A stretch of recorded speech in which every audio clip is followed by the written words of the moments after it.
Good morning friends. அதாவது இந்த option ட்ரேடிங்கில் option பையராக நம்ம இருக்கிறோம். நமக்கு இந்த 5 விதிகள் கண்டிப்பாக தெரிஞ்சிருக்கணும். இது தெரிஞ்சிருந்தால் மட்டும்தான் நம்மளால் மார்க்கெட்டில் பெரிய லெவல் லாஸஸ்லேருந்து வெளியே வர முடியும். இது எல்லாம் நமக்கு தெரிஞ்ச அதே விதிகள் தான். ஆனால் எமோஷன்ஸால் தான் நம்ம லாஸ் பண்ணுறோன்றது எல்லாருக்குமே நல்லா தெரியும். தெரிஞ்சாலும் அதை கண்ட்ரோல் பண்ண கற்றுக்கினா தான் நம்மக்கிட்ட இருந்து பெரிய பணம் போகிற அந்த பெரிய பண இழப்பு அபாயம் குறையும். ஓகேங்களா? ஆப்ஷன் மார்க்கெட்டில் பெரும்பாலானவர்கள் லாஸ் பண்ணுறதுக்கு காரணம் ஸ்ட்ராட்டஜி இல்லாதது கிடையாது. ரூல்ஸ் இல்லாமல் இருக்கிறது தான் பெரிய லெவலில் ப்ராப்ளத்தை க்ரியேட் பண்ணுது. ஒரு நல்ல ஸ்ட்ராட்டஜி இருந்தாலும் இந்த 5 விஷயங்களை ஃபாலோ பண்ணலை அப்படின்னா ப்ராஃபிட் எடுக்கிறது மிக மிக கஷ்டமாக இருக்கும். லாஸ் மட்டும்தான் தொடர்ச்சியாக வந்துக்கிட்டே இருக்கும். அப்போ இந்த ப்ரொஃபஷனல் ஆப்ஷன்ஸ் பையர்ஸ் அப்படின்னு சொல்லக்கூடியவங்க என்ன பண்ணுறாங்க, ரீட்டைலர்ஸ், நார்மல் ரீட்டைலர்ஸ் என்ன பண்ணுறாங்க அப்படின்ற மாதிரி தான் இந்த ஆடியோவில் நம்ம பார்க்கலாம். முதல் தப்பு, ட்ரெண்டு தெளிவாக இருக்கும்போது மட்டும்தான் ஆப்ஷன் பையர்ஸ் என்ட்ரி எடுக்கணும். இது எத்தனை பேர் நம்ம பண்ணுவோம்? நேற்று மார்க்கெட் ஃபுல்லாக ஒரு 80 பாயிண்ட்டுக்கு வயலண்ட் மூமெண்ட் இருந்தது. பட் அந்த ரேஞ்சுக்குள்ளேயே இருந்தது. ஸோ அது வயலண்ட் மூமெண்ட் இருந்ததுனால மார்க்கெட் இங்கே வந்தால் ஏறுது, அங்கே வந்தால் இறங்குது, நம்ம எத்தனை பேர் எடுத்துருப்போம்? ஆனால் இந்த இடத்துல ட்ரெண்டு கிளியராக இருந்ததா அப்படின்னு கேட்டால் ட்ரெண்டு கிளியராக இல்லை. ஒரு ரேஞ்ச் பவுண்ட் மார்க்கெட்டாக தான் இருந்தது. அப்போ பல ட்ரேடர் செய்யக்கூடிய முதல் தப்பு எது அப்படின்னு கேட்டால் இதுதான். மார்க்கெட் என்ன ட்ரெண்டில் இருக்குது அப்படின்னு தெரியாமையே போய் என்ட்ரி எடுக்கிறது. காலையில் 9:15 மார்க்கெட் ஓப்பன் ஆகுது. ஃபஸ்ட்டு 15 நிமிஷம் மார்க்கெட் மேலேயும் கீழேயும் டான்ஸ் ஆடிக்கிட்டு இருக்கும். அந்த நேரத்தில் பல பேர் கெஸ் பண்ணுறது என்னென்னா, காலை வாங்கலாமா புட்டை வாங்கலாமா அப்படின்ற மாதிரி திங்க் பண்ணுறாங்க. ஆனால் ப்ரொஃபஷ்னல் ட்ரேடர்ஸ் என்ன பண்ணுவாங்க அப்படின்னு கேட்டால், ட்ரெண்டு கன்ஃபார்ம் ஆகிற வரை அவங்க ட்ரேட் பண்ணாமல் வெயிட் பண்ணுவாங்க. இப்போ உதாரணம், நிஃப்டி 50 24,000 ஓப்பன் ஆகுது. 9:45க்கு 24,050 பிரேக் செஞ்சு தொடர்ச்சியாக ஹையர் ஹை ஹையர் லோ அப்படின்னு உருவாக்குது. அப்படின்னும் போது ப்ரொஃபஷனல் ட்ரேடரோட அந்த மைண்ட் செட்டு உள்ளே வந்துச்சா மார்க்கெட்டு, ட்ரெண்டு புல்லிஷ். ஏன்னா டெக்னிக்கலாக பார்க்கும்போது ஹையர் ஹை ஹையர் லோ அப்படின்னு மார்க்கெட்டில் க்ரியேட் ஆச்சுனாவே அது புல்லிஷ் ட்ரெண்டாக ஆகிறதுக்கான வாய்ப்புகள் தான் அதிகம். இதை தான் காலங்காலமாக எல்லாருமே ஃபாலோ பண்ணிகிட்டு இருக்காங்க. அந்த நேரத்தில் தான் நம்மளை மாதிரி ஆப்ஷன் பையர் கால் ஆப்ஷனை வாங்குற மாதிரி ஒரு பிளானை போட்டு ட்ரேட் பண்ணணும். ஆனால் ஓப்பன் ஆன 5 நிமிஷத்துலேயே நம்ம போய் மார்க்கெட் ட்ரெண்டே தெரியாமல் கேண்டில் ஏறுதே அப்படின்னு நினச்சி வாங்கினா அது பெரிய ஏமாற்றமாக ஒரு கேம்பிளிங்காக தான் மாறுறதுக்கான வாய்ப்பு இருக்குது. ஓகேங்களா? மார்க்கெட்டில் பொறுமையாக வெயிட் பண்ணி ட்ரேட் பண்ணுறது தான் ஒரு சூப்பரான ஸ்ட்ராட்டஜி. ஓகேங்களா? அதுதான் உங்களுக்கு ப்ராஃபிட்டபிள் தரும். அதனால் இந்த முதல் தப்பை இனிமேலும் பண்ணாதீங்க. ட்ரெண்டை பார்த்துட்டு ட்ரேட் எடுங்க. ரெண்டாவது, சைட்வே மார்க்கெட் ஆப்ஷன் பையிங் பண்ணுற நம்ம கண்டிப்பாக உள்ளேயே வரக்கூடாது. இதை எத்தனை வாட்டி நம்ம பண்ணுவோம்?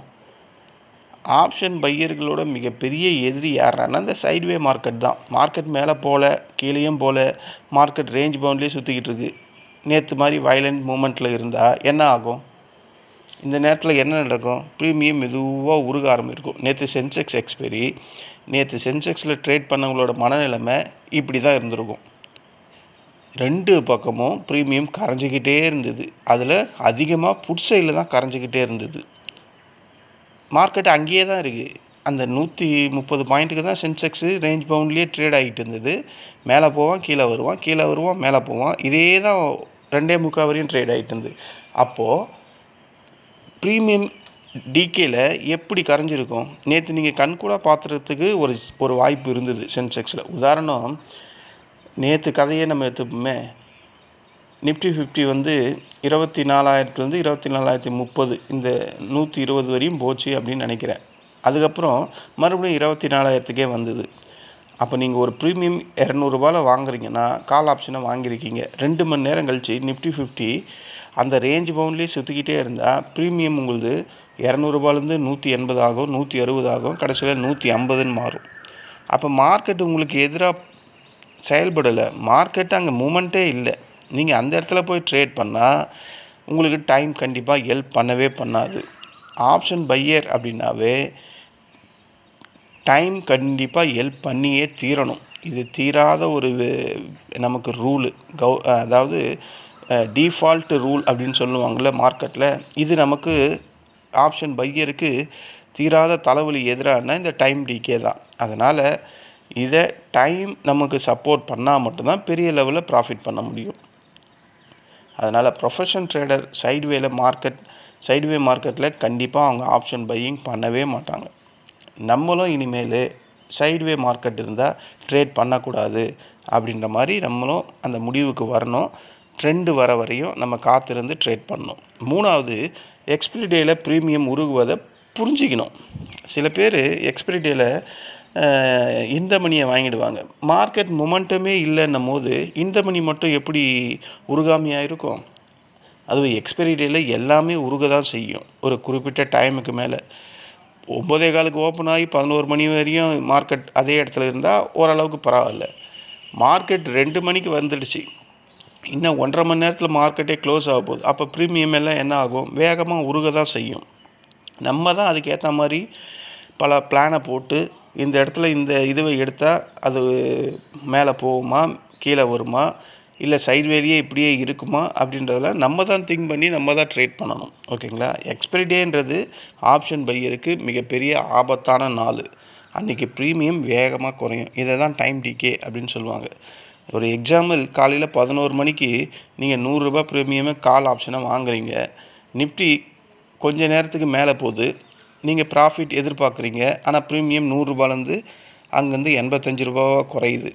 மார்க்கெட் மேலே போகுதே, அப்புறம் ஏன் ப்ரீமியம் குறையுது அப்படின்ற மாதிரி கேள்வி உங்களுக்குள்ளே தோணும். இது எக்ஸ்பீரியன்ஸ் பீப்புளுக்கும் ஓரளவுக்கு அனுபவம் உள்ளவங்களுக்கும் இது புரிஞ்சிட்ருக்கோம்.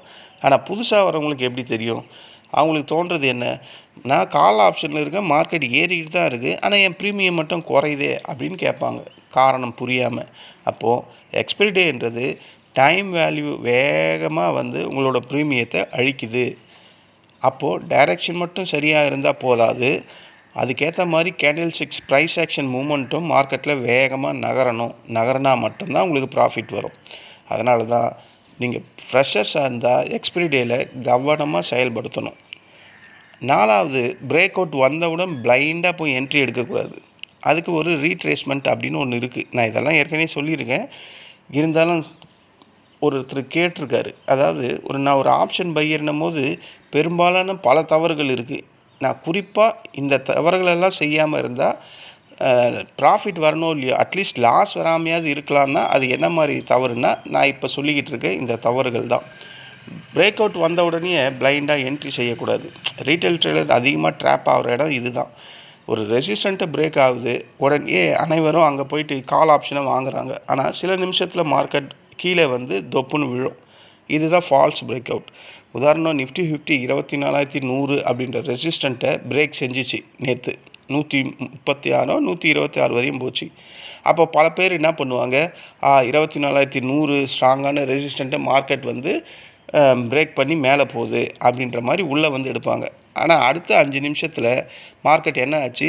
24,132லேருந்து 24,000 வந்ததா இல்லையா? அப்போ அது அந்த இடத்துல என்ன ஆச்சு? அதுதான் ஃபால்ஸ் பிரேக் அவுட். அப்போ அந்த இடத்துல நீங்கள் ப்ரீமியம் கால் ஆப்ஷனில் வாங்கியிருந்தா என்ன ஆகும்? 30லேருந்து 40% கண்டிப்பாக அந்த இடத்துல உங்களோட ப்ரீமியம் சரிஞ்சிருக்கும். அதாவது லாஸஸை க்ரியேட் பண்ணியிருக்கும். அப்போ ஒரு ப்ரொஃபஷனல் ட்ரேடர்ஸ் என்ன செய்வாங்க? பிரேக் அவுட் வந்ததுக்கப்புறம் கன்ஃபர்மேஷனுக்காக வெயிட் பண்ணுவாங்க. கன்ஃபர்மேஷன் எப்படி பார்க்கணும்? ஒரு பிரேக் அவுட்டை தாண்டி ஒரு கேண்டில் க்ளோஸ் ஆகணும். சும்மா அந்த பிரேக் அவுட்டை தாண்டி கேண்டில் மேலே போதேன்ட்டெல்லாம் வாங்கக்கூடாது. அந்த பிரேக் அவுட்டுக்கு மேலே கேண்டில் க்ளோஸ் ஆகணும். ஓகேங்களா? அது ஒரு கன்ஃபர்மேஷன். அப்படி இல்லைன்னா அந்த பிரேக் அவுட்டை மறுபடியும் மார்க்கெட் ரீட்ரேஸ்மெண்ட் எடுக்கும். இந்த 2 கன்ஃபர்மேஷன் நடக்கக்கூடிய இடத்துல நம்ம உள்ளே வந்தோம்னா ப்ராஃபிட்டபிள் பண்ணுறதுக்கான வாய்ப்புகள் அதிகம். ஓகேங்களா? சில நேரத்தில் அது மிஸ் ஆகலாம். ஆனால் பல நேரத்தில் ரீட்ரேஸ்மெண்ட் சக்ஸஸ்ஃபுல் ஸ்ட்ராட்டஜி. ஓகேங்களா?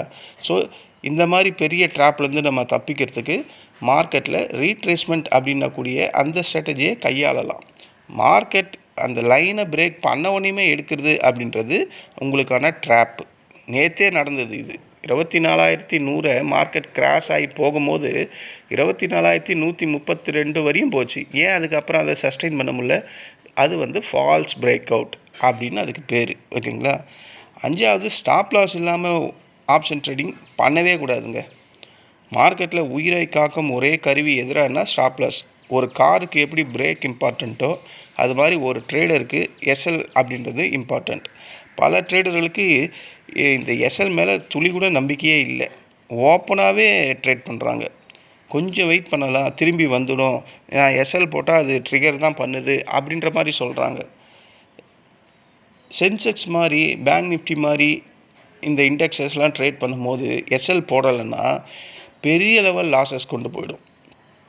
இப்போ சட்டார்னு ஒரு மொமெண்டம் மார்க்கெட்டில் வேகமாக சென்செக்ஸில் இருந்தால் அது எவ்வளோ வேகமாக மேலே போகுது. அப்போ ப்ரீமியம் 200லேருந்து 400, 450லாம் போகுது. நம்ம கண் கூட எத்தனையோ வாட்டி பார்த்துருப்போம். ஏன் நிஃப்டி வந்து அந்தளவுக்கு போக மாட்டான். ஆனால் ஒரு 30-40 பாயிண்ட் வேகமாக நிஃப்டி 50யும் போவான். அப்போ அந்த இடத்துல ஒரு 50 பாயிண்ட் போகுதுன்னா அந்த இடத்துல உங்களுக்கு 3500 கிட்ட போயிடும். இதுவே நீங்கள் ஸ்டாப் லாஸ் போட்டிருந்தீங்கன்னா ஒரு 1500 போட்டிருந்தா 2000 அங்கே சேவ் ஆகும். நமக்கு தேவை மார்க்கெட்டில் ட்ரேட் பண்ணணும், அதே நேரத்தில் பெரிய லெவலில் காசை இழக்கவும் கூடாது. அப்போ அதுக்கான ஒரு கருவியை இந்த எஸ்எல்ல யூஸ் பண்ணணும். ஓகேங்களா?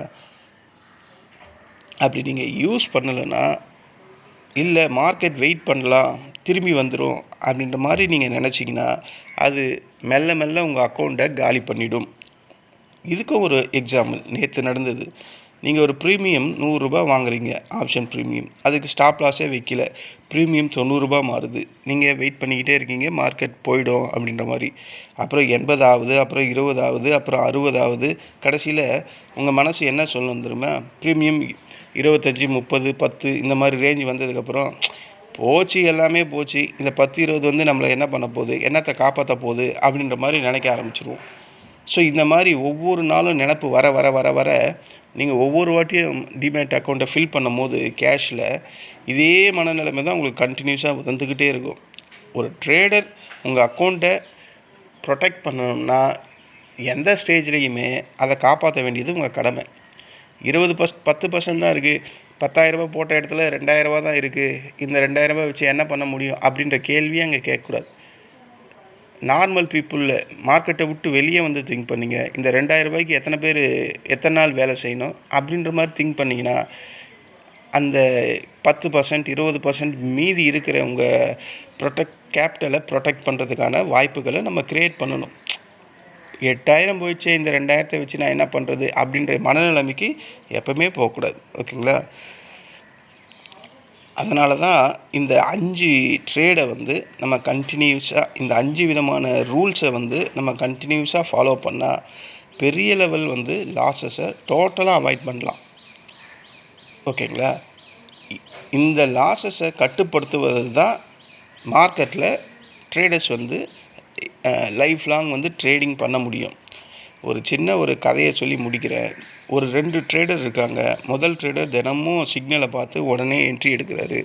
ஸ்டாப் லாஸ் கிடையாது, ட்ரெண்டு கிடையாது, சைட்வே மார்க்கெட்லேயும் ட்ரேட் பண்ணுறாரு. ஒரு மாதம் கழித்து பார்த்தா அவரோட அக்கௌண்ட்டில் ₹1,00,000 வச்சுருந்தாருன்னா அதில் ₹50,000 லாஸ் ஆகிட்ருக்கும். ஏன்னா எந்த இதையுமே அவர் ஃபாலோ பண்ணலை அப்படின்னும் போது அந்த ₹1,00,000 50,000 போயிடும். அடுத்த மாதம் அந்த 50 போயிடும். 2வது ட்ரேடர் தினமும் 2 இல்லைன்னா 3 ட்ரேட் மட்டும்தான் எடுக்கிறாரு. ஆனால் ட்ரெண்டு கன்ஃபார்ம் ஆனதுக்கு அப்புறம் தான் என்ட்ரியே எடுக்கிறாரு. ஸ்டாப் லாஸை ஒவ்வொரு ட்ரேட்லேயும் வைக்கிறாரு. சைட்வே மார்க்கெட்டில் ட்ரேடே பண்ணுறதில்ல. அப்போது 6 மாதம் கழித்து இவரோட அந்த ட்ரேடிங் ஜேர்னலோட ஹிஸ்ட்ரியை பார்த்தா அந்த இடத்துல பெரிய லெவல் ப்ராஃபிட் அவர் சம்பாதிக்கலனாலும் அவரால் பெரிய லெவல் லாஸஸும் வந்திருக்காது. அப்போ அங்கே டோட்டலாக அவரோட கேபிட்டலை அவர் ப்ரொடெக்ட் பண்ணியிருக்காரு. ஆனால் இதுவே பழக்கம் கண்டினியூஸாக ஆகும்போது அந்த 6 மாதம்னும் போது அடுத்த 6 மாதம் ஆகும்போது கண்டிப்பாக அவர் ப்ராஃபிட் பண்ணுறதுக்கான வாய்ப்புகள் அதிகம். ட்ரேடிங்கில் வெற்றி பெறுறது, வேகமாக பணம் சம்பாதிக்க முடியும் அப்படின்னு நினச்சி உள்ளே வராதிங்க. ட்ரேடிங்கில் நீண்ட காலம் மார்க்கெட்டில் நம்ம லைவாக இருக்கணும் அப்படின்னா நான் சொன்ன இந்த 5 ரூல்ஸையும் நீங்கள் ஃபாலோ பண்ணுங்கள். ஆப்ஷன் பையர் வெற்றி பெற வேண்டும்னா இந்த 5 விதிகளை நீங்கள் ஃபாலோ பண்ணி தான் ஆகணும். ட்ரெண்ட் இல்லாமல் ட்ரேட் பண்ணாதீங்க. சைட்வே மார்க்கெட்டில் ஆப்ஷன் பையிங் பண்ணாதீங்க. எக்ஸ்பைரி டேயில் கவனமாக இருங்க. பிரேக் அவுட்டை பிளைண்டாக நம்பாதீங்க. ஸ்டாப் லாஸ் இல்லாமல் ஒருபோதும் ட்ரேட் பண்ணாதீங்க. இந்த 5 விஷயங்களை தொடர்ந்து ஃபாலோ செய்யுங்க. நீங்கள் சாதாரண ஆப்ஷன் பையர்லேருந்து ஒழுங்கான ப்ரொஃபஷ்னல் ட்ரேடராக மாறுறதுக்கான வாய்ப்புகள் அதிகமாக இருக்குது. ட்ரேடிங்கில் பெரிய ப்ராஃபிட் தேடுவதற்கு முன்னாடி கேபிட்டலை பாதுகாக்க நம்ம பழகிக்கணும். ப்ராஃபிட் அதுக்கப்புறம் தானாகவே உங்களை தேடி வரும் அப்படின்னு சொல்லி முடிக்கிறேன். இந்த ஆடியோ உங்களுக்கு ரொம்ப யூஸ்ஃபுல்லாக தான் இருக்கும்னு நான் நம்புகிறேன். இது உங்களுக்கு பிடிச்சிருந்தா என்னோடய சேனலை சப்ஸ்கிரைப் பண்ணுங்கள். நன்றி, வணக்கம்.